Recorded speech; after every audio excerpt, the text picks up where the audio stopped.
Story की starting में हम हमारी हीरोइन को देखते हैं जिसका नाम होंग होता है और वो एक न्यूज़ चैनल में साइन ट्रांसलेटर का काम करती है। और यहाँ पर हमें ये भी पता चलता है कि होंग बोल नहीं सकती। वहीं हम एक न्यूज़ एंकर को देखते हैं जिसका नाम यूरी होता है। होंग और यूरी दोनों साथ में मिलकर काम करते हैं, लेकिन तभी वहाँ की न्यूज़ में हम हमारे इस स्टोरी के हीरो को देखते हैं जिसका नाम बेक होता है। उसको न्यूज़ में देखकर तो यूरी स्माइल करने लगती है क्योंकि वो बेक को पसंद करती थी, क्योंकि बेक पहले एक न्यूज़ एंकर था और यूरी को भी उसके जैसा ही न्यूज़ एंकर बनना था। लेकिन हम होंग को देखते हैं और उसको बेक को देखकर बहुत गुस्सा आ रहा था। और तब हमें पता चलता है कि होंग और बेक की 3 साल पहले एक दूसरे से शादी हो गई है और वो दोनों पति पत्नी हैं। लेकिन उनकी शादी के बारे में उनके परिवार को छोड़कर किसी को भी नहीं पता और उनकी शादी एक सीक्रेट है। फ्लैशबैक से हमें पता चलता है कि बेक की शादी पहले होंग की बड़ी सिस्टर जिसका नाम इना है उससे होने वाली थी, लेकिन शादी के एक दिन पहले ही होंग की बड़ी सिस्टर शादी से भाग जाती है। और बेक बहुत बड़े पॉलिटिशियन का बेटा है और उनकी बदनामी ना हो जिस वजह से बेक की शादी होंग से करा दी गई, लेकिन उनके बीच में कभी भी पति पत्नी वाला रिश्ता नहीं बन पाया। उसके बाद सीन चेंज होता है और हम होंग और उसकी माँ को देखते हैं जो कि एक जगह बेक की माँ से मिलने के लिए आई होती हैं। लेकिन यहाँ पर हमें पता चलता है कि बेक की माँ होंग को कुछ खास पसंद नहीं करती, जिस वजह से जब बेक की माँ वहाँ से चली जाती है तो होंग की माँ होंग पर गुस्सा कर रही होती है, ये बोलकर कि वो बेक की अच्छी पत्नी भी नहीं बन सकती। जिसके बाद जब होंग वापस अपनी कार से जा रही होती है तब होंग की कार बीच रास्ते में बंद हो जाती है और होंग देखती है कि उसकी कार के दरवाजे भी ओपन नहीं हो रहे थे। वहाँ दूर हम एक आदमी को देखते हैं जिसके पास एक रिमोट था। उससे हमें पता चलता है कि होंग की कार को उसी आदमी ने हैक करके वहाँ पर बंद कर दिया था। उसके बाद वो आदमी होंग की कार की तरफ आता है और कार का दरवाज़ा ओपन करके कार के अंदर आ जाता है।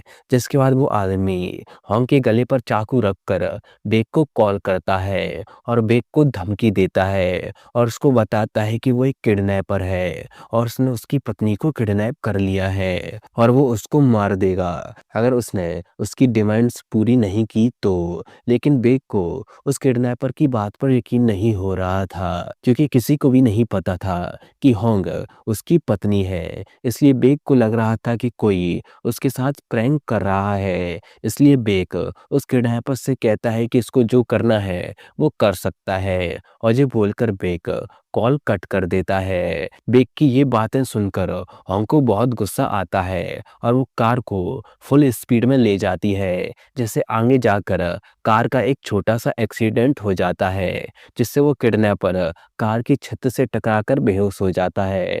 उसके बाद सीन चेंज होता है और हम होंग को देखते हैं जो कि वापस घर आ गई थी और उसके गले पर जो चाकू की वजह से चोट लगी थी वो उसकी पट्टी करती है। जिसके बाद बेक भी वापस घर आता है और होंग को घर पर देखकर बेक को सुकून मिलता है। तब बेक होंग को बताता है कि आज उसके पास किसी का प्रैंक कॉल आया था जो कि अपने आप को किडनैपर बता रहा था और बोल रहा था कि उसने तुम्हें किडनैप कर लिया है, लेकिन तुम तो यहाँ बिल्कुल सेफ हो। लेकिन इस बात से होंग को बहुत गुस्सा आ रहा था। तभी बेक पर उसके सेक्रेटरी का कॉल आता है। बेक ने अपने सेक्रेटरी को उस किडनैपर की कॉल को ट्रैक करने को बोला था, लेकिन बेक का सेक्रेटरी बेक को बताता है कि जिसने उसको कॉल किया था वो किसी तरह का खास फ़ोन यूज़ कर रहा था जिससे उसकी लोकेशन का पता नहीं किया जा सकता। बेक का सेक्रेटरी बेक को बताता है कि अगर उस किडनैपर का फिर से कॉल आता है और कॉल पर 10 मिनट से ज़्यादा देर तक बात की जाए तो कॉल की लोकेशन का पता किया जा सकता है। उसके बाद बेक होंग के पास आता है और बेक होंग से कहता है कि उसको कल उसके साथ एक पार्टी में जाना होगा जहाँ पर किसी दूसरे देश से एक बड़ा बिजनेसमैन आने वाला है जिसकी पत्नी साइन लैंग्वेज में बात करती है, इसलिए उसको उसके साथ साइन ट्रांसलेटर बनकर जाना होगा। उसके बाद होंग अकेली होती है और वो 3 साल पहले अपनी शादी के बारे में सोच रही होती है, जब बेक ने उसको शादी का एक कॉन्ट्रैक्ट दिया था, जिसमें उनकी शादी को सीक्रेट रखने के बारे में लिखा था और उस कॉन्ट्रैक्ट के हिसाब से हम बेक को डिवोर्स भी नहीं दे सकती। अगर उसने ऐसा किया तो उसको 2 मिलियन देने पड़ेंगे। उसके बाद सीन चेंज होता है और अगले दिन बेक होंग को अपने साथ साइन ट्रांसलेटर बनाकर उस पार्टी में ले जाता है और वहाँ पर वो उस दूसरे देश से आए बिजनेसमैन से मिलता है, जहाँ पर होंग उस इंसान की पत्नी से साइन लैंग्वेज में बात कर रही थी, जिससे वो बिजनेसमैन बहुत खुश होता है। उसके बाद हम होंग को देखते हैं जो कि पार्टी में ड्रिंक करने लगती है, लेकिन तभी बेक आकर उसको रोकता है और उससे कहता है कि उसको ज़्यादा ड्रिंक नहीं करनी चाहिए। लेकिन होंग उस पर साइन लैंग्वेज में गुस्सा करने लगती है, पर बेक को कुछ भी समझ नहीं आ रहा था, लेकिन वो ये ज़रूर समझ गया था कि होंग उस पर गुस्सा कर रही है। जिसके बाद होंग वहाँ से वॉशरूम के लिए चली जाती है, लेकिन उसके बाद बेक पर फिर से उसी किडनैपर का कॉल आता है। बेक उस किडनैपर से कहता है कि उसने तो कहा था कि वो उसकी पत्नी को मार देगा, लेकिन उसकी पत्नी को तो कुछ भी नहीं हुआ। लेकिन तभी वो किडनैपर उसको बताता है कि वो जानता है कि वो इस टाइम उस पार्टी में है। ये सुनकर बेक शॉक हो जाता है और वो समझ जाता है कि वो किडनैपर यहीं पास में है। बेक होंग को ढूंढने लगता है और साथ में उस किडनैपर से बात भी कर रहा था, ताकि वो उस किडनैपर को 10 मिनट तक कॉल पर उलझा सके, ताकि उसकी लोकेशन के बारे में पता चल जाए। बेक उस किडनैपर से कहता है कि क्या वो जानता भी है कि उसकी पत्नी कौन है, और तब वो किडनैपर होंग का नाम लेता है, जिसको सुनकर बेक शॉक हो जाता है और सोचने लगता है कि उसको होंग के बारे में कैसे पता चला। और तब बेक को समझ आता है कि वो किडनैपर कोई प्रैंक नहीं कर रहा था। और तभी सीन चेंज होता है और हम देखते हैं कि बेक से किडनैपर बनकर कोई और नहीं बल्कि होंग ही बात कर रही थी। और तब हमें पता चलता है कि होंग बोल सकती है और उसके पास उस किडनैपर का फ़ोन था और उस किडनैपर के फ़ोन में वॉइस चेंजर लगा था, जिससे होंग की वॉइस एक आदमी की वॉइस में बदल गई थी। और तब हमें फ्लैशबैक से पता चलता है कि उस कार एक्सीडेंट की वजह से वो किडनैपर बेहोश हो गया था। तब होंग ने उस किडनैपर का फ़ोन ले लिया था। प्रेजेंट सीन में होंग बेक से किडनैपर बनकर कॉल पर बात कर रही थी और उससे कहती है कि उसका पिता एक पॉलिटिशियन है और इलेक्शन में खड़ा हो रहा है, और अगर उसने उसकी डिमांड को पूरा नहीं किया तो वो पूरी दुनिया को उसकी शादी के बारे में बता देगा कि कैसे उसकी शादी पर उसकी दुल्हन भाग गई थी, जिसके बाद उसने ये सब छुपाने के लिए उस दुल्हन की छोटी सिस्टर से शादी कर ली। होंग बेक से कहती है कि अगर वो नहीं चाहता कि ऐसा हो तो उसको अपनी पत्नी को डिवोर्स देना होगा। लेकिन वहीं बेक को बहुत गुस्सा आ रहा था, ये जानकर कि उस किडनैपर ने होंग को चोट पहुंचाई, और वो होंग को किडनैपर समझकर उसको कॉल पर धमकी देता है कि वो उसको ढूंढ कर रहेगा। तभी होंग कॉल कट कर देती है क्योंकि 10 मिनट पूरे होने वाले थे। उसके बाद होंग डरते डरते वॉशरूम से बाहर निकलती है। तभी वहाँ पर बेक आ जाता है और वो उसको एक रूम में ले जाता है और वहाँ पर वो होंग के गले पर चाकू का निशान देखता है, जिससे वो समझ जाता है कि सच में उस किडनैपर ने होंग पर हमला किया था। बेक होंग से उस पे हमला करने वाले उस किडनैपर के बारे में पूछता है। तब होंग उसको फ़ोन में टाइप करके बताती है कि उस किडनैपर के फेस पर मास्क लगा हुआ था। तब गुस्से से बेक होंग से पूछता है कि उसने उसको ये बात पहले क्यों नहीं बताई, जिसके जवाब में होंग कुछ भी नहीं बोल पाती। उसके बाद बेक अपने सेक्रेटरी को उस किडनैपर का पता करने को कहता है। उसके बाद हम होंग को देखते हैं जो कि उस एक्सीडेंट वाली रात को याद करती है, और तब हमें पता चलता है कि जब होंग पुलिस को लेकर आई थी तब तक वो किडनैपर वहाँ से भाग चुका था। उसके बाद सीन चेंज होता है और हम होंग को देखते हैं जो कि अपने कॉलेज के एक दोस्त के साथ होती है, जिससे वो बहुत टाइम बाद मिल रही थी। हमें उसका नाम भी पता चलता है और उसका नाम जी संग होता है, और जी संग को हम जिस न्यूज़ चैनल में काम करती है उसी न्यूज़ चैनल में जॉब मिल गई थी। वहीं हम एक लड़की को देखते हैं जो कि होंग की बॉडीगार्ड थी, जिसको बेक ने हायर किया था होंग की सेफ्टी के लिए, और वो बेक को होंग और जी संग की फोटो भेजती है, जिसको देखकर बेक को जलन हो रही होती है। वहीं जी संग होंग से साइन लैंग्वेज में बात कर रहा था और यहाँ हमें पता चलता है कि जी संग को होंग की शादी के बारे में कुछ भी नहीं पता और ना ही जे कि होंग बोल सकती है। जी संग होंग को बताता है कि वो उस न्यूज़ चैनल में एक क्राइम रिपोर्टिंग करेगा। उसके बाद होंग घर पर होती है जहाँ पर उसकी माँ आती है और वो उसको बेक को खुश करने को बोल रही होती है ताकि बेक उसको अपनी पति के रूप में एक्सेप्ट कर ले। यहाँ हमें पता चलता है कि होंग की माँ ने दूसरी शादी कर ली थी एक बड़ी कंपनी के चेयरमैन से और वही उसका पहला पति यानी होंग के रियल पिता एक मेंटल हॉस्पिटल में थे क्योंकि उनके दिमाग की हालत ठीक नहीं थी और होंग ही अपने पिता का सारा खर्चा उठा रही थी और उनका ख्याल रख रही थी क्योंकि होंग की माँ को तो उसके पहले पति की बिल्कुल भी फिक्र नहीं थी। उसके बाद हम जी संग को देखते हैं जो कि यूरी के साथ होता है और जी संग यूरी के साथ काम करने वाला था। वहीं बेक अपने सेक्रेटरी को बताता है कि उस किडनैपर ने जरूर वॉइस चेंजर का यूज़ किया होगा, इसलिए बेक अपने सेक्रेटरी को उस वॉइस चेंजर को हटाकर किडनैपर की रियल वॉइस का पता करने को कहता है। उसके बाद बेक अपने एक पुराने रिपोर्टर दोस्त के पास जाता है ताकि उसकी मदद ले सके उस किडनैपर के बारे में पता करने के लिए। उसके बाद सीन चेंज होता है और हम बेक को देखते हैं जो कि अपने ऑफिस में था और उसकी टीम उस किडनैपर के बारे में पता लगाने की कोशिश कर रही थी। लेकिन तभी वहां पर वो किडनैपर पिज़्ज़ा डिलीवरी मैन बनकर आता है और वो पिज़्ज़ा के बॉक्स में बॉम्ब रख कर बेक के ऑफिस में डिलीवर कर देता है, जिसके बाद वो बॉम्ब ब्लास्ट हो जाता है। उसके कुछ समय बाद बेक को होश आता है जो कि हॉस्पिटल में था।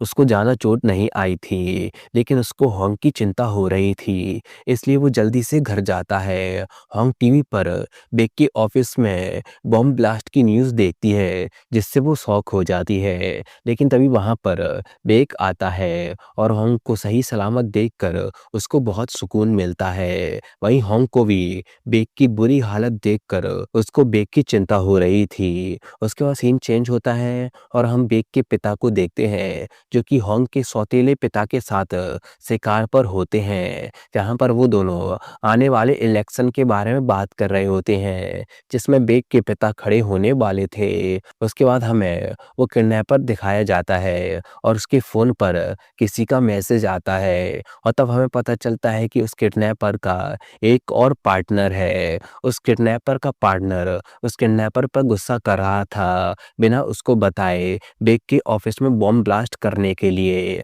और नेक्स्ट टाइम उसको ऐसा कुछ भी करने से मना कर रहा था। उसके बाद हम जी संग को देखते हैं जो कि ऑफिस में सबको बताता है कि बचपन में वो एक अनाथ आश्रम में रहा करता था, लेकिन उस अनाथ आश्रम से कई बच्चे गायब हो गए थे और वो इसी केस को इन्वेस्टिगेशन करने वाला है। उसके बाद सीन चेंज होता है और होंग एक बार फिर से बेक को किडनैपर बनकर कॉल करती है और उससे कहती है कि उसने अपनी पत्नी को डिवोर्स देने के बारे में क्या सोचा है, जिसके जवाब में बेक कहता है कि उसके होंग को डिवोर्स देने से उसको क्या फ़ायदा होगा, जिसके जवाब में होंग कुछ भी नहीं बोल पाती। बेक डिवोर्स देने से मना कर देता है। उसके बाद बेक वापस घर आता है और बेक होंग को बताता है कि उस किडनैपर को उन दोनों के बारे में बहुत कुछ पता है, शायद वो हम पर नज़र रख रहा है, इसलिए बेक होंग के साथ उसके रूम में ही सोता है जो कि शादी के बाद वो पहली बार एक दूसरे के साथ सो रहे थे।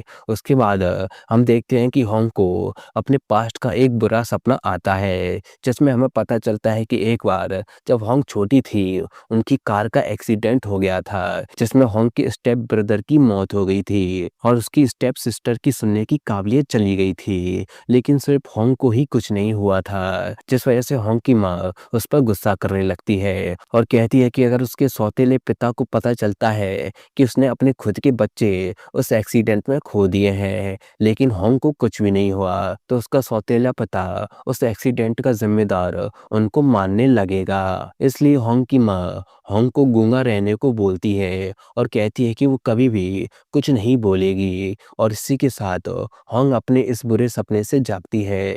लेकिन तभी होंग के फ़ोन पर किडनैपर का वीडियो कॉल आता है और तब होंग देखती है कि वो किडनैपर उसके पिता के पास पहुंच गया है, जिससे होंग बहुत डर जाती है और भागकर मेंटल हॉस्पिटल जाती है। लेकिन वहाँ पर उसको उसके पिता नहीं मिलते। लेकिन वहाँ पर एक नर्स होंग को बताती है कि उसके पिता हॉस्पिटल से बहुत दूर चले गए थे, लेकिन पुलिस वालों को वो मिल गए और पुलिस उनको वापस ले आई। जिसके बाद पुलिस वाले होंग के पास आते हैं और उसको पुलिस स्टेशन चलने को कहते हैं स्टेटमेंट देने के लिए।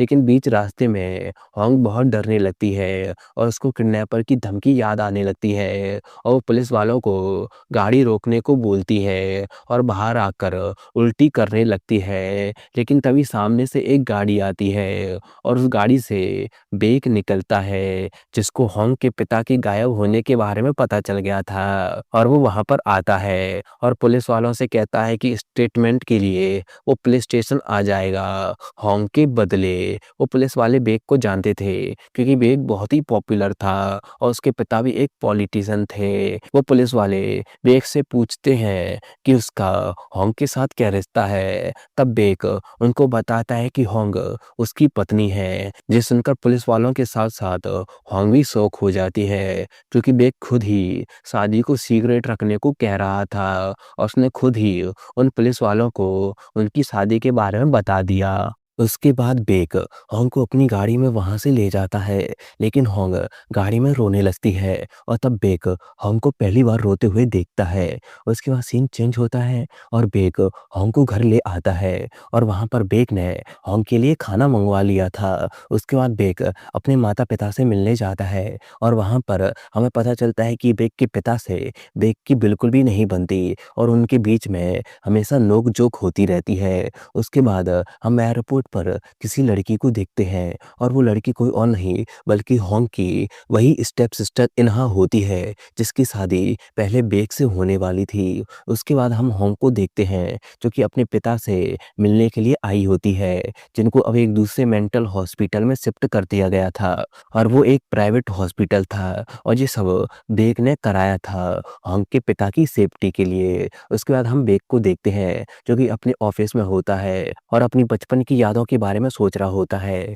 और तब हमें पता चलता है कि बेक और होंग एक दूसरे को बचपन से ही जानते थे क्योंकि उनके परिवार के बीच में बहुत पुराना दोस्ताना था और वहीं पहली बार बेक होंग से मिला था और उसको उसी टाइम होंग से प्यार हो गया था। यानी बेक होंग को बचपन से पसंद करता था। उसके बाद बेक के फ़ोन पर होंग का मैसेज आता है जिसमें होंग ने बेक को थैंक यू का मैसेज लिखा था उसके पिता को प्राइवेट हॉस्पिटल में एडमिट करवाने के लिए। इस मैसेज से बेक के फेस पर स्माइल आ जाती है। वहीं होंग पर एक मैसेज आता है जिससे उसको पता चलता है कि उसकी स्टेप सिस्टर इन्हा वापस कोरिया आ चुकी है, जिससे उसको अपनी पुरानी यादें वापस याद आने लगती है कि कैसे उसकी माँ ने उसको कभी ना बोलने को कहा था, सिर्फ इसलिए क्योंकि उसकी स्टेप सिस्टर की सुनने की शक्ति खत्म हो गई थी उस एक्सीडेंट में। जिसके बाद होंग वो किडनैपर बनकर फिर से बेक को कॉल करती है और उसको बताती है कि उसने पूछा था ना कि वो क्यों चाहता है कि वो अपनी पत्नी को डिवोर्स दे दे, क्योंकि उसकी शादी पहले उसकी स्टेप सिस्टर से होने वाली थी, लेकिन उसकी स्टेप सिस्टर के भाग जाने के बाद उसकी शादी होंग से करा दी गई थी। होंग तो बस उसकी स्टेप सिस्टर की रिप्लेसमेंट है और इसलिए ही वो चाहता है कि वो होंग से डिवोर्स ले ले। लेकिन बेक उससे कहता है कि उसको इसके बारे में कुछ भी नहीं पता। तब बेक उसको बताता है कि वो खुद ही था जिसने होंग की स्टेप सिस्टर को भाग जाने को कहा था, क्योंकि वो खुद ही होंग से शादी करना चाहता था। ये सुनकर तो होंग शॉक हो जाती है। बेक उससे कहता है कि वो जिस मोटिव की वजह से उसको ब्लैकमेल कर रहा था, उसने उसी मोटिव को खत्म कर दिया, तो अब वो क्या करेगा। ये सुनकर होंग कॉल कट कर देती है। तभी बेक घर आ जाता है और वहां पर वो होंग को बताता है कि कल उसके सौतेले पिता की कंपनी की एनिवर्सरी पार्टी है, इसलिए उन दोनों को कल उस पार्टी में जाना होगा। उसके बाद सीन चेंज होता है और उस पार्टी में हम देखते हैं कि होंग की माँ होंग को वॉशरूम में ले जाती है और वहाँ पर उस पर गुस्सा करने लगती है और उसको फिर से बुरा-भला सुनाने लगती है, क्योंकि बेक की फैमिली अभी भी होंग को पसंद नहीं करती थी। उसके बाद सीन चेंज होता है और हम बेक को देखते हैं, जो कि पुलिस स्टेशन में था, जो कि वहाँ पर स्टेटमेंट देने के लिए आया था। वहाँ पर वो पुलिस वाले बेक को बताते हैं कि उसकी पत्नी गाड़ी में बहुत डर गई थी और वो उनकी गाड़ी में डर के चिल्लाने लगी थी और गाड़ी को रोकने को बोलने लगी थी, और ये सुनकर बेक शॉक हो जाता है। तब वो पुलिस वाले उसको गाड़ी का डैश कैम की रिकॉर्डिंग दिखाते हैं, जिससे बेक को पता चल जाता है कि होंग बोल सकती है। उसके बाद बेक उस पार्टी में जाता है और वहाँ पर होंग को ढूंढने लगता है। उसके बाद बेक होंग की माँ से मिलता है और तब बेक होंग की माँ से होंग के ना बोल पाने का रीज़न पूछता है, और तब उसकी माँ उसको बताती है कि बचपन में हुए एक्सीडेंट की शॉक की वजह से होंग कुछ बोल नहीं पाती। लेकिन बेक कहता है कि बचपन में हुए एक्सीडेंट का शौक अभी तक कैसे हो सकता है। तब बेक समझ जाता है कि होंग की माँ ने ही होंग को कुछ ना बोलने को फोर्स किया होगा। बेक उसकी माँ को वार्निंग देता है और होंग से दूर रहने को कहता है, जिसके बाद बेक के पास फिर से उस किडनैपर का कॉल आता है, जो कि होंग ने लगाया था किडनैपर बनकर। और वहाँ पर होंग बेक से पूछती है कि उसने होंग के साथ शादी क्यों की, और जब वो खुद ही उसके साथ शादी करना चाहता था तो उसने उसके साथ हमेशा अनजान इंसान की तरह बर्ताव क्यों किया। लेकिन तभी वहाँ पर बेक आ जाता है। बेक को वहाँ पर देखकर होंग शॉक हो जाती है और उसका पैर फिसल जाता है और वो गिरने लगती है, लेकिन होंग उसको गिरने से बचाने के लिए उसको पकड़ लेता है। उसके बाद बेक होंग से पूछता है कि वो फ़ोन पर किससे बात कर रही थी, जबकि वो तो बोल तक नहीं सकती, लेकिन होंग उसको कोई जवाब नहीं दे पाती। इससे बेक को बहुत गुस्सा आ रहा था, लेकिन तभी बेक के पास उसकी सेक्रेटरी का मैसेज आता है, जिसका मौका देख होंग वहाँ से जाने लगती है, लेकिन बेक उसको रोकता है और उसको अपना कोट पहना देता है ताकि उसको ठंड ना लग जाए। उसके बाद बेक का सेक्रेटरी बेक को कॉल पर बताता है कि उसने उस किडनैपर की फ़ोन की लोकेशन का पता कर लिया है, जो कि उसी पार्टी में है। बेक को अभी भी नहीं पता था कि होंग ही वो किडनैपर बनकर उससे बात कर रही थी। बेक को होंग की चिंता होने लगती है और वो जल्दी से भागकर होंग के पास जाता है, लेकिन बेक होंग को पार्टी में सही सलामत देखता है, जिससे उसको शांति मिलती है। उसके बाद सीन चेंज होता है और हम जी-संग और यूरी को देखते हैं, जो कि एक पुराने मेंशन जाते हैं, जो कि उस अनाथ आश्रम के पास था, जिस अनाथ आश्रम से कुछ बच्चे गायब हो गए थे, और वो दोनों वहाँ पर इसके रिलेटेड ही कुछ पता करने के लिए आए थे। और वहाँ पर जी-संग यूरी को बताता है कि इस मेंशन में एक अमीर बच्चा रहा करता था, जिसके साथ वो बचपन में खेला करता था। लेकिन जब एक दिन वो उसके साथ फिर से खेलने के लिए आया था, तो उसने वहाँ पर कई जानवरों को मरा हुआ देखा था, जिनको उसी अमीर बच्चे ने मारा था, और इसलिए ही जी-संग को लगता है कि उस अनाथ आश्रम के बच्चों के गायब होने के पीछे भी शायद उस अमीर बच्चे का ही हाथ हो सकता है। उसके बाद हम बेक को देखते हैं, जिसका सेक्रेटरी उसको बताता है कि जो किडनैपर उसको वॉइस चेंजर से वॉइस चेंज करके बात कर रहा था, वो असल में एक लड़की की वॉइस है। जिसे सुनकर बेक को होंग पर शक होने लगता है और तब उसको समझ आता है कि वो किडनैपर क्यों बार-बार डिवोर्स की बात कर रहा था। वहीं होंग पर असली किडनैपर का कॉल आता है और तब होंग उस किडनैपर से पूछती है कि वो उसके पीछे क्यों पड़ा है, और तब वो किडनैपर उसको बताता है कि वो उसके पीछे नहीं पड़ा, असल में वो बेक के पीछे पड़ा है और वो बेक को ख़त्म करना चाहता है, उसको बर्बाद करना चाहता है। तब होंग को बेक की चिंता होने लगती है और वो किडनैपर से बेक को बर्बाद करने का रीज़न पूछती है, और तब वो किडनैपर उसको बताता है कि बेक ने उसकी ज़िंदगी बर्बाद कर दी थी और इसलिए ही अब वो उसको बर्बाद कर देगा। उसके बाद सीन चेंज होता है और अगले दिन बेक के फ़ोन पर बेक का सेक्रेटरी उसको मैसेज करके बताता है कि होंग की वॉइस उस किडनैपर की वॉइस से 100% मैच होती है। अगर आप लोग ये सोच रहे हैं कि उन्होंने होंग की वॉइस उस किडनैपर की वॉइस से मैच कैसे की, तो असल में बेक ने अपने सेक्रेटरी को पुलिस वालों की गाड़ी की डैश कैम रिकॉर्डिंग, जिसमें होंग चिल्ला रही थी और गाड़ी रोकने को बोल रही थी, इस रिकॉर्डिंग की वॉइस से किडनैपर की वॉइस को मैच करने को बोला था। और इसी तरह बेक को पता चल जाता है कि होंग ही वो किडनैपर बनकर उसको कॉल कर रही थी।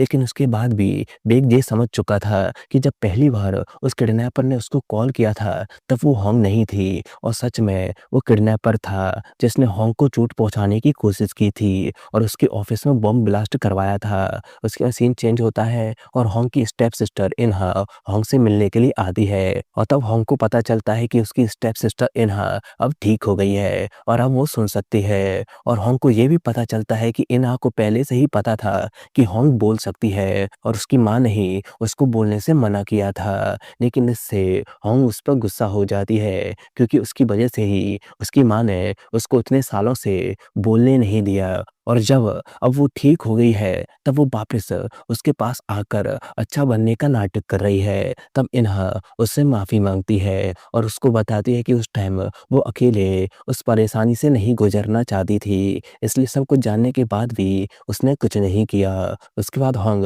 वापस किडनैपर के उस फ़ोन से बेक को कॉल करती है, लेकिन इस बार बेक को पता था कि वो होंग है, लेकिन उसके बाद भी वो कॉल पर ऐसे बात करता है जैसे उसको कुछ भी नहीं पता। और तब होंग उससे पूछती है कि उसने जानबूझकर होंग से शादी क्यों की। तब बेक उसको बताता है कि होंग की माँ होंग की शादी दूसरे परिवार में कराने वाली थी और उस परिवार का बेटा बहुत बुरा इंसान था और वो नहीं चाहता था कि होंग उस बुरे इंसान से शादी करे। बेक उसको बताता है कि वो बचपन से ही होंग को पसंद करता था और होंग की माँ उसको बहुत परेशान किया करती थी और इसलिए ही बेक ने होंग को उस परिवार से आज़ादी दिलाने के लिए उससे शादी की थी।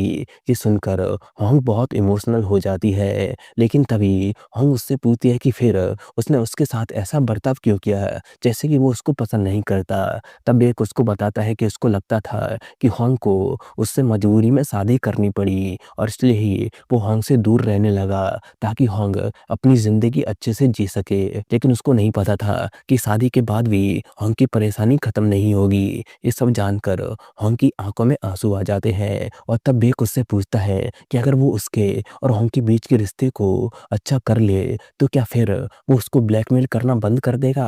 और तब होंग उससे कहती है कि ये सब आगे ही पता चलेगा। उसके बाद हम जीसंग और यूरी को देखते हैं जो कि जीसंग के बचपन वाले अनाथ आश्रम में जाते हैं और वहाँ की नन से उन गायब हुए बच्चों के बारे में सवाल जवाब पूछते हैं। और तब उस नन से जीसंग और यूरी को पता चलता है कि उस अनाथ आश्रम से एक और बच्चा गायब हुआ था जिसका एक जुड़वा भाई भी था। उसका सीन चेंज होता है और हम देखते हैं कि बेक और होंग कंपनी की तरफ से उस न्यूज़ चैनल की टीम के साथ कैंपिंग के लिए आए हुए थे।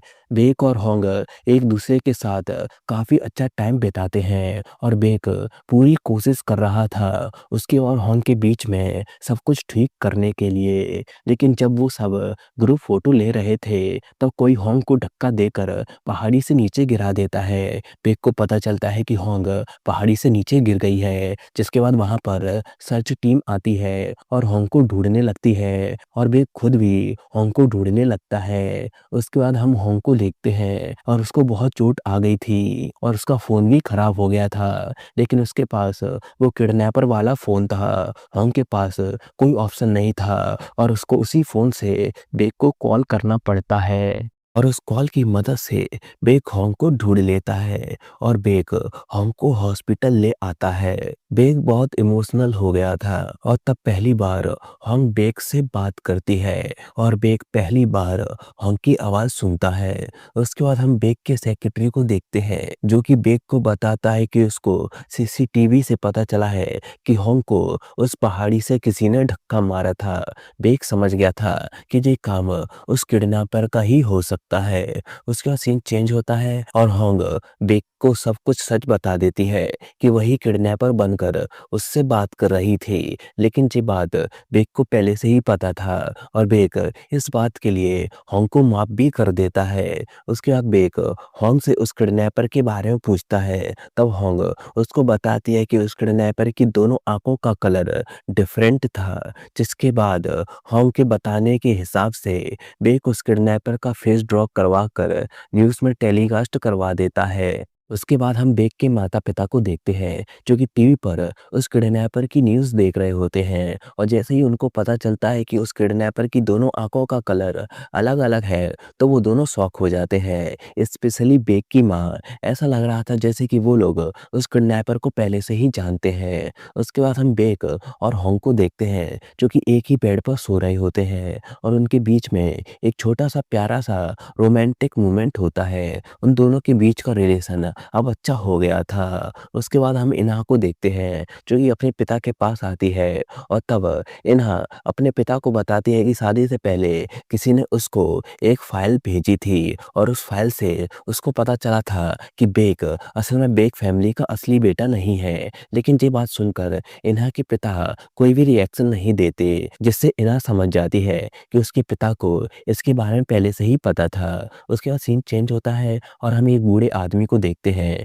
जो कि कहीं जा रहा था, लेकिन तभी उसके यहाँ पर कोई आता है, जिसकी हमें बस शैडो दिखाई जाती है। उसके बाद हम बेक को देखते हैं, जो कि उसी बूढ़े आदमी से मिलने के लिए जा रहा था और तब बेक के फ्लैशबैक से हमें पता चलता है कि बचपन में बेक उसी बूढ़े आदमी के साथ रहा करता था। उसके बाद जब बेक उस बूढ़े आदमी के घर जाता है, तो उस बूढ़े आदमी के घर आग लगी हुई थी। बेक वहाँ पर उस बूढ़े आदमी को बेहोश देखता है और उसको बचाने की कोशिश करता है, लेकिन तभी वहाँ पर एक ब्लास्ट होता है और वो दोनों ही नीचे गिर जाते हैं। वहीं हम इन्हा को देखते हैं, जो कि होंग से मिलने के लिए आती है और वहाँ पर वो उसको बता देती है कि बेक असल में बेक फैमिली का असली बेटा नहीं है। ये सुनकर तो होंग शॉक हो जाती है। उसके बाद इसके बारे में और जानने के लिए होंग बेक के माता-पिता से मिलने के लिए जाती है और तब उसको उनसे कन्फर्म हो जाता है कि बेक सच में उनका बेटा नहीं है और यहाँ हमें ये भी पता चलता है कि बेक असल में असली बेक है भी नहीं। उन दोनों का असली बेटा, जिसका नाम बेक था, उसकी जगह हमारे हीरो को इस फैमिली का नकली बेटा बना दिया गया था। लेकिन उन्होंने ऐसा क्यों किया, इसके बारे में बेक के माता-पिता होंग को कुछ भी नहीं बताते। लेकिन जब होंग वहाँ से जा रही थी, तब उस घर का एक नौकर होंग को उस फैमिली के रियल बेटे यानी रियल बेक के बारे में बताता है और तब होंग को पता चलता है कि रियल बेक की दोनों आँखों का कलर अलग-अलग था और तब होंग समझ जाती है कि वो किडनैपर कोई और नहीं, बल्कि इस फैमिली का रियल बेटा यानी रियल बेक है। सीन चेंज होता है और हम जी संग को देखते हैं, जो कि उस बूढ़े आदमी के घर आ गया था और वो वहाँ पर बेक और उस बूढ़े आदमी को बचा लेता है और उनको हॉस्पिटल ले आता है। जिसके बाद वहाँ पर होंग भी आ जाती है और जी संग से बेक के बारे में पूछती है कि क्या वो ठीक है और तब जी संग उसको बताता है कि बेक बिल्कुल ठीक है। उसके बाद हम यूरी को देखते हैं, जिससे मिलने के लिए बेक का वो रिपोर्टर दोस्त आता है और तब वो रिपोर्टर यूरी को इस सब के बारे में सब कुछ बताता है और तब हमें पता चलता है कि वो किडनैपर यानी रियल बेक, जिसको हम किडनैपर ही बुलाएंगे ताकि ज़्यादा कंफ्यूजन ना हो, तो वो किडनैपर बचपन से ही साइको था और उसको जानवरों को मारना बहुत पसंद था। इसलिए वो पहले जानवरों को मारा करता था, लेकिन बाद में उसने कुछ बच्चों को मारना स्टार्ट कर दिया और वो बच्चे उसी अनाथ आश्रम के बच्चे थे, जिनके बारे में जी संग और यूरी पता कर रहे थे। लेकिन जब ये बात उसके दादाजी यानी चेयरमैन को पता चला, तब उन्होंने उस किडनैपर यानी रियल बेक को पानी में डुबाकर मार दिया था और उसकी जगह हमारे हीरो को बेक बनाकर अपने परिवार में ले आए थे और ये बात सिर्फ चेयरमैन और रियल बेक के माता-पिता को ही पता था। उसके बाद सीन चेंज होता है और तब हम उस किडनैपर यानी रियल बेक को देखते हैं, जो कि एक घर में था और वो घर बेक फैमिली का पुराना घर था और वहाँ पर हम बेक की माँ यानी उस किडनैपर की माँ को देखते हैं और तब हमें पता चलता है कि इस सब में बेक की माँ भी उस किडनैपर के साथ मिली हुई थी और वो भी उसके साथ हमारे हीरो से बदला लेना चाहती थी और तब हमें फ्लैशबैक से पता चलता है कि जो चेयरमैन रियल बेक यानी उस किडनैपर को पानी में डुबाकर मार रहे थे, तब ये सब हमारे हीरो ने देख लिया था। लेकिन उसके बाद भी वो कुछ नहीं करता, क्योंकि वो बहुत डर गया था और इसलिए ही वो किडनैपर बेक से बदला लेना चाहता है, जिसमें उसकी माँ भी उसकी मदद कर रही है। उसके बाद हॉस्पिटल में बेक उस बूढ़े आदमी आदमी से मिलता है और तब वो बूढ़ा आदमी बेक को बताता है कि जब चेयरमैन ने उस किडनैपर को पानी में डुबाकर मार दिया था और उसकी बॉडी को ठिकाने लगाने को उससे बोला था, तब उसने देखा कि वो किडनैपर मरा नहीं था। जिसके बाद वो बूढ़ा आदमी उस किडनैपर को दोबारा नहीं मार पाया और उसने उसकी जान बचा ली। लेकिन उसको नहीं पता था उस किडनैपर के अंदर का मॉन्स्टर फिर से जाग जाएगा। उसके बाद बेक का रिपोर्टर दोस्त बेक को कॉल करके बताता है कि अनाथ आश्रम में 2 जुड़ाव भाई थे, जिनमें से एक भाई को उस किडनैपर यानी रियल बेक ने मार दिया था। उसको उसके दूसरे भाई का पता चल गया है कि वो कौन है और तब वो रिपोर्टर बेक को बताता है कि वो कोई और नहीं बल्कि उसका सेक्रेटरी ही है। ये सुनकर बेक शॉक हो जाता है और उसके बाद हम बेक के सेक्रेटरी को देखते हैं जिसने होंग को बेहोश करके उसको किडनैप कर लिया था। और तब हमें पता चलता है कि उस किडनैपर का वो दूसरा पार्टनर कोई और नहीं बल्कि बेक का सेक्रेटरी ही था। बेक का सेक्रेटरी होंग की फोटो किडनैपर को भेजकर उसको मिलने के लिए बुलाता है। उसके बाद वो किडनैपर बेक के सेक्रेटरी से मिलने के लिए आता है और वहाँ पर वो किडनैपर पहली बार बेक के सेक्रेटरी को देखता है क्योंकि उसने कभी भी उसका फेस नहीं देखा था। बेक का सेक्रेटरी किडनैपर से कहता है कि तुमने मुझसे झूठ बोला था कि मेरे भाई को बेक ने मारा है, लेकिन असली बेक तो तुम ही हो। और तब हमें पता चलता है कि बेक का सेक्रेटरी को लग रहा था कि उसके जुड़वा भाई को मारने वाला बेक यानी हमारा हीरो था। लेकिन बेक के सेक्रेटरी को ये नहीं पता था कि वो किडनैपर ही रियल बेक था जिसने उसके जुड़वा भाई को मारा था। और ये बात उसको तब पता चली जब वो किडनैपर उस बूढ़े आदमी के पास गया था और तब बेक के सेक्रेटरी ने उनकी बातों को सुन लिया था, जिससे उसको पता चल गया था कि वो किडनैपर ही रियल बेक है जिसने उसके भाई को मारा था। और इससे हमें ये भी पता चलता है कि उस किडनैपर ने ही उस बूढ़े आदमी के घर आग लगाई थी उसको मारने के लिए। उसके बाद प्रेजेंट टाइम में बेक की सेक्रेटरी और उस किडनैपर के बीच में फाइट स्टार्ट हो जाती है। लेकिन वो किडनैपर बेक की सेक्रेटरी पे भारी पड़ने लगता है। लेकिन तभी वहां पर बेक आ जाता है। वो किडनैपर बेक की सेक्रेटरी की गाड़ी को लेकर भाग रहा होता है जिसमें होंग बेहोश थी। लेकिन तभी होंग को होश आ जाता है और वो उस किडनैपर के बाल को खींचने लगती है, जिससे गाड़ी का बैलेंस बिगड़ जाता है और मौका मिलते ही होंग उस गाड़ी से बाहर आकर बेक के पास पहुंच जाती है। लेकिन तभी वो किडनैपर गाड़ी लेकर होंग और बेक की तरफ बढ़ता है। लेकिन बेक होंग को लेकर साइड में कूद जाता है गाड़ी से बचने के लिए। उसके बाद बेक और उस किडनैपर के बीच में फाइट स्टार्ट हो जाती है। बेक किडनैपर से कहता है कि इसको जो भी चाहिए वो ले सकता है, उसको और बेक फैमिली का बेक बनकर नहीं रहना है। लेकिन वो किडनैपर उससे होंग मांगने लगता है, जिससे बेक को बहुत गुस्सा आ जाता है और वो उसको मारने लगता है। जिसके बाद वो किडनैपर चाकू निकाल कर बेक पर हमला कर देता है। लेकिन बेक को बचाने के लिए बेक का सेक्रेटरी उसके सामने आ जाता है, जिससे वो चाकू बेक के सेक्रेटरी को लग जाता है। जिसके बाद वो किडनैपर वहां से भाग जाता है। बेक के सेक्रेटरी का बहुत खून बहने लगता है। बेक एम्बुलेंस को कॉल करके बुलाता है। उसके बाद सीन चेंज होता है और हम बेक के माता पिता को देखते हैं और वो दोनों आपस में बात कर रहे होते हैं, जिसमें बेक की माँ बेक के पिता को बताती है कि जो बेक यानी हमारा हीरो है वो असल में चेयरमैन यानी बेक के दादाजी का खुद का बेटा है। यानी हमारा हीरो बेक चेयरमैन का नाजायज बेटा है। उसके बाद सीन चेंज होता है और हम बेक के सेक्रेटरी को देखते हैं जो कि हॉस्पिटल में था और अब वो पहले से ठीक हो गया था।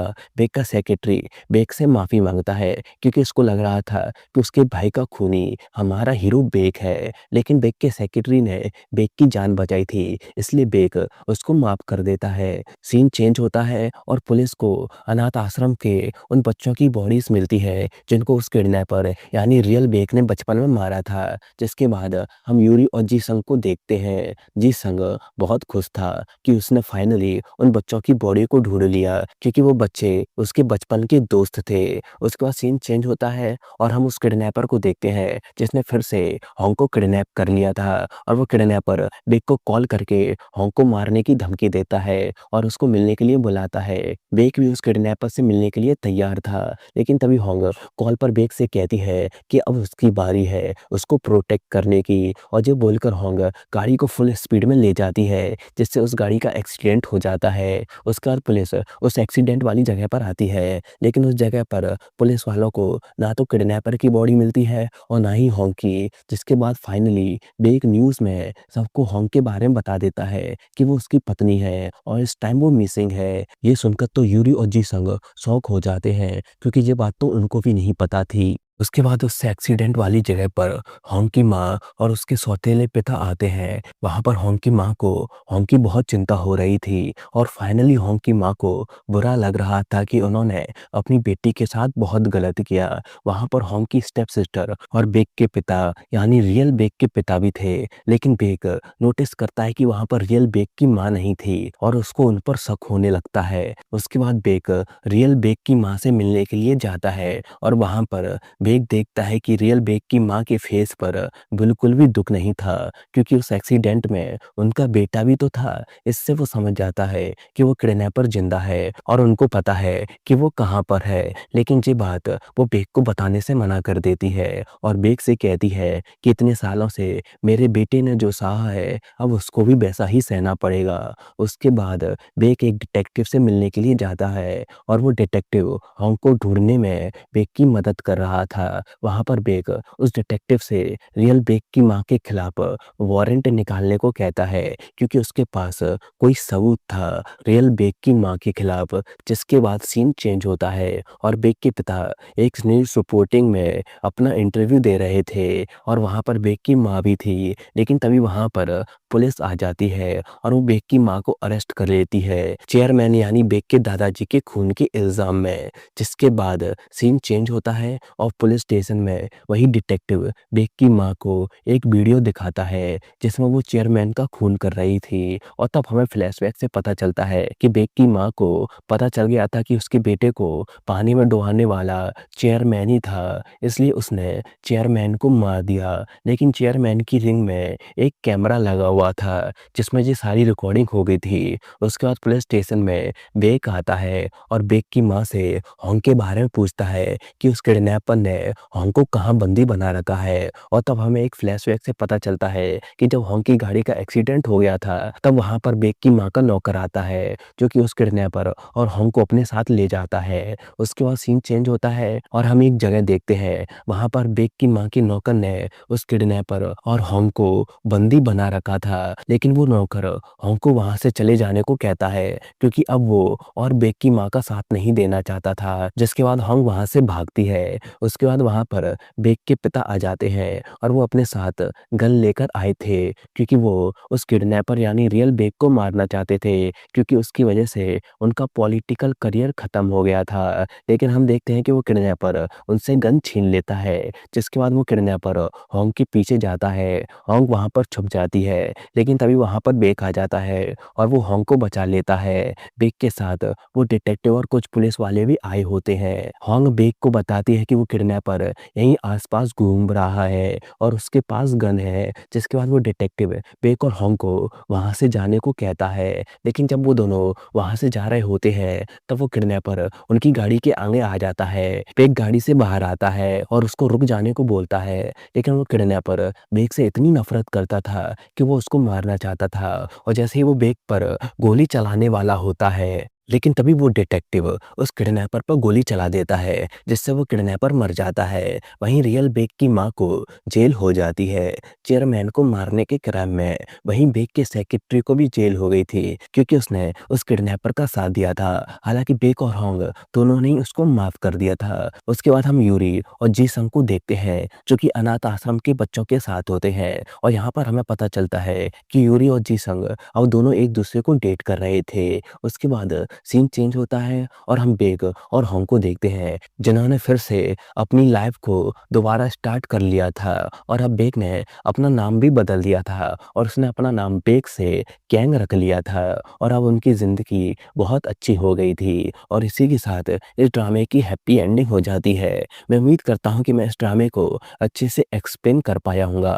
हाँ, मैं जानता हूँ कि मैं वीडियो बहुत लेट अपलोड करता हूँ, लेकिन मैं किसी भी ड्रामे को तभी एक्सप्लेन करता हूँ जब उसके सारे एपिसोड कंप्लीट हो जाते हैं। जिसके बाद मैं उन एपिसोड्स को देखता हूँ और फिर उनकी स्क्रिप्ट बनाता हूँ और फिर रिकॉर्डिंग करके एक्सप्लेन करता हूँ। इससे वीडियो आने में थोड़ा टाइम लग जाता है, लेकिन मैं आपको ये प्रॉमिस करता हूँ कि आपको वीडियो अच्छी क्वालिटी में ही मिलेगी और मैं पूरी कोशिश करूँगा कि मैं वीडियो और अच्छी से अच्छी क्वालिटी में अपलोड करूँ। अगर आपको ये वीडियो पसंद आया होगा तो प्लीज़ इस वीडियो को लाइक ज़रूर करना और हमारे इस छोटे से चैनल को सपोर्ट करना।